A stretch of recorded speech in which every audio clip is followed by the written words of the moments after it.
बिस्मिल्लाहिर्रहमानिर्रहीम अस्सलाम वालेकुम। मैं मोहम्मद फ़राज़ हूँ और आप देख रहे हैं करंट अफेयर्स विद फ़राज़। मैं आपका इंतहाई मशकूर हूँ कि आपने मेरी वीडियो देखने के लिए वक्त निकाला। सबसे पहले हम खबरें आपके सामने रख दूँ कि पाकिस्तान तहरीक इंसाफ ने वकला को, बहुत सारे वकला को पार्टी में इंडक्ट किया था एक टाइम पे, और आलमोस्ट इलेक्शन के दौरान तमाम की तमाम जो फैसले थे वकला के हाथों में थे। वो वकला कितने कारगर साबित हुए पाकिस्तान तहरीक इंसाफ के लिए, इस हवाले से कुछ तफसीलात हैं और वो आपके सामने रखनी है। फिर जनाब हम बात करेंगे कि इमरान खान साहब से जो अली अमीन गंडापुर साहब की मुलाकात हुई है, उस मुलाकात में क्या तय पाया है और वो मुलाकात क्यों होना ज़रूरी थी। और फिर जनाब वाला हम बात करेंगे दी इकोनॉमिस्ट ने एक आर्टिकल लिखा है और आर्टिकल में भगो भगो कर मारा है पाकिस्तान को। क्या तफसीलात हैं वो भी आपके सामने रखनी है। लेकिन इसमें मामूल आगे बढ़ने से पहले आप तमाम अहबाब से छोटी सी गुजारिश कि अगर आपको वीडियो पसंद आए तो वीडियो को लाजमी लाइक कीजिएगा, शेयर कीजिएगा और कमेंट सेक्शन में अपनी राय से ज़रूर आगाह कीजिएगा। और अगर मुनासिब लगे तो चैनल को लाजमी सब्सक्राइब कीजिएगा। और अगर फेसबुक पेज पे मुझे मुलाजा करें तो मेरे पेज को फॉलो करना मत भूलिएगा।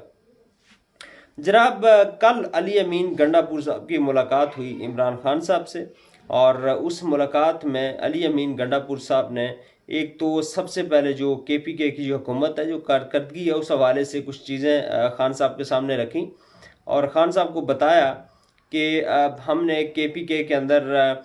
जो है वो सेहत इंसाफ कार्ड बहाल कर दिया है, हमने वहाँ पे लंगर खाने दोबारा शुरू कर दिए हैं और तमाम वो काम जो पाकिस्तान तहरीक इंसाफ की हुकूमत जब मरकज़ में थी जो कर रहे थे और अपनी कैपेसिटी में जो इस वक्त सूबाई हुकूमत कर सकती है, वो सूबाई हुकूमत करने का इरादा रखती भी है और कुछ पे अमल दरामद शुरू हो चुका है। ये भी तफसीलात खान साहब के सामने रखी गई। फिर खान साहब के सामने कुछ लोगों की तफसीलात भी रखी गई कि जो लोग पाकिस्तान तहरीक इंसाफ को इस वक्त नुकसान पहुँचा रहे हैं और वो इंडक्ट किए गए हैं, वो किसी और जानिब से उनको जमात के अंदर इंडक्ट किया गया है और उनको टारगेट दिया गया कि आपने पाकिस्तान तहरीक इंसाफ के अंदर डिसइंफॉर्मेशन फैलाकर, लोगों के अंदर मायूसी फैलाकर पाकिस्तान तहरीक इंसाफ को इंटरनली खोखला कैसे करना है और उसका पाकिस्तान तहरीक इंसाफ को नुकसान ऑब्वियसली होगा।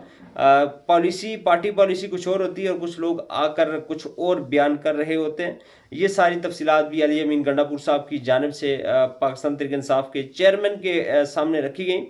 और उन्हें यह भी बताया गया कि वकील, जिन बहुत सारे वकला को पाकिस्तान तहरीक इंसाफ के अंदर इंडक्ट किया गया था और जमात की जानिब से उनको बड़ी अहम जिम्मेदारियाँ सौंपी गई थी।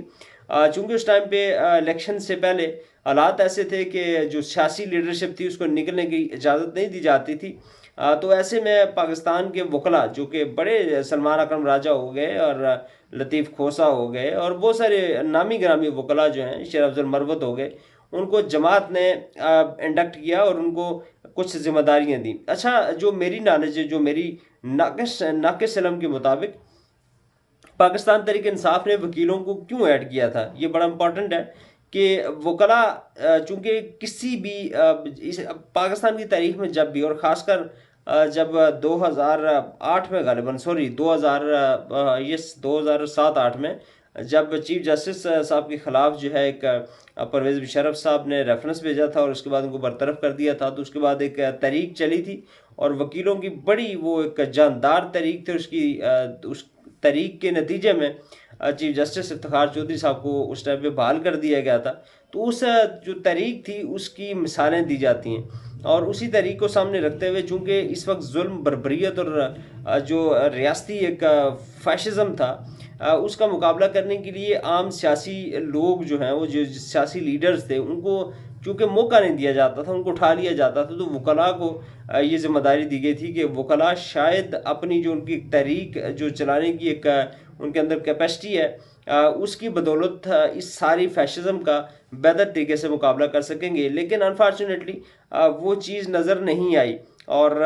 उसमें कहीं भी, अब जो पाकिस्तान तहरीक इंसाफ के साथ हुआ और सबसे बढ़कर आईने पाकिस्तान का जो खिलवाड़ हुआ और आईने पाकिस्तान को जिस तरह रौंदा गया और जिस तरह उसका मजाक उड़ाया गया और अभी तक उड़ाया जा रहा है, ऐसे में पाकिस्तानी वकला जो हैं, चूँकि ज़ाहिर है ये अदालतों का और वकला का काम है कि आइन की हिफाजत करें और आइन की तशरीह करें, तो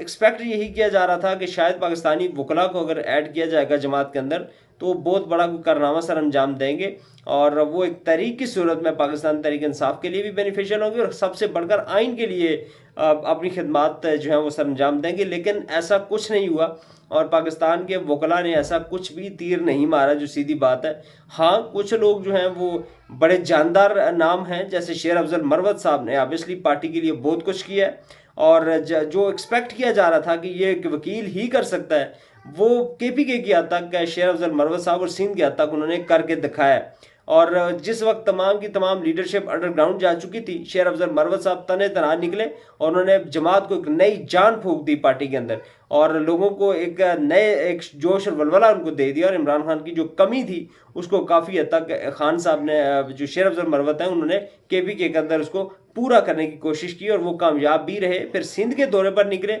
वहाँ पे भी उन्होंने जाकर बड़े बड़े रैलीज की और जलसे जुलूस किए और उसका बड़ा अच्छा इम्पैक्ट पड़ा। सो तकरीबन अगर हम कहें कि वकला की सारी जो कारकर्दगी जो एक्सपेक्ट की जा रही थी पाकिस्तान तहरीक इंसाफ की जानिब से, वाहिद शेर अफजल मरवत थे जिस पर पूरा उतरे और उन्होंने अपना इंतखाब दुरुस्त साबित किया। अब जनाब, चूंकि सारे का सारा मामला स्क्वीज होकर असम्बलियों के अंदर वकला भी कुछ पहुंच गए और सियासतदान भी पहुंच गए, तो अब आई डोंट थिंक कि अब वकीलों की उस हद तक ज़रूरत है पाकिस्तान तहरीक इंसाफ को कि वो सियासी मामलात में दखल अंदाजी करें। वकला का एक अपना एक काम है, और जिस काम की वजह से जो एक्सपेक्टेशन सामने रखकर पाकिस्तान तहरीक इंसाफ ने उनको इंडक्ट किया था, चूंकि इस पर पूरा नहीं उतरे, तो आई थिंक अब रिविजिट करना चाहिए पार्टी को, अपनी पॉलिसी को, कि अब ये तमाम मामला, चाहे वो असम्बली के अंदर हों या सड़कों पर आने के मामला हों या नेगोशिएशंस हों सियासी जमातों के साथ, मुज़ाकरात की टेबल पर बैठना हो या कुछ भी हो, ये सारे के सारे जो पार्लिमानी डिसीजंस हैं, ये सारे के सारे सियासतदानों के, जो सियासतदान हैं, जो प्रोफेशनली पॉलिटिशियंस हैं, उनके हवाले किए जाने चाहिए। और गालिबन ये जो डिटेल्स थी ये भी डिस्कस हुई हैं अली अमीन गंडापुर साहब की जानिब से खान साहब के साथ। और फिर जो सबसे अहम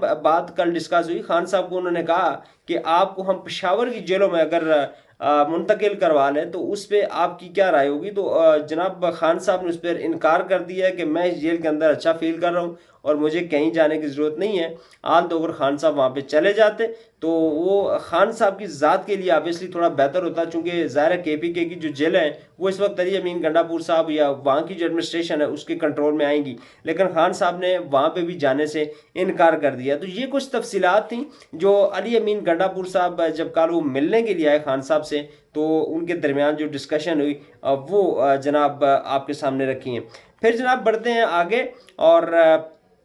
जो कुछ इस वक्त हो रहा है, जो ख़ासकर पाकिस्तान तहरीक इंसाफ के साथ जो कुछ हो रहा है, इसका आगे बढ़कर क्या दिन जो आगे इम्पैक्ट क्या आने वाला है, और इस हवाले से न सिर्फ पाकिस्तान के अंदर बल्कि दुनिया भर में इसके ख़िलाफ़ आवाज़ भी उठाई जा रही है। दी इकोनॉमिस्ट ने एक मजमून लिखा है और वो बड़ा ज़बरदस्त मजमून है। आल दो उस मजमून का मैं तिया पांचा यहाँ पे नहीं कर सकता, कुछ मजबूरियाँ हैं, ज़ाहिर है उस मजमून को मैं यहाँ पे पढ़ नहीं सकता, बोल नहीं सकता और उसके ऊपर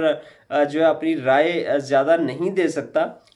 आपको ये हिंट दे सकता हूँ कि द इकोनॉमिस्ट के मजमून को लाजमी पढ़िएगा कि किस तरह भिगो भिगो कर उन्होंने मारा है पाकिस्तानियों को। उन्होंने हमें अपनी औकात याद करवाई है कि हम हैं क्या, हमने क्या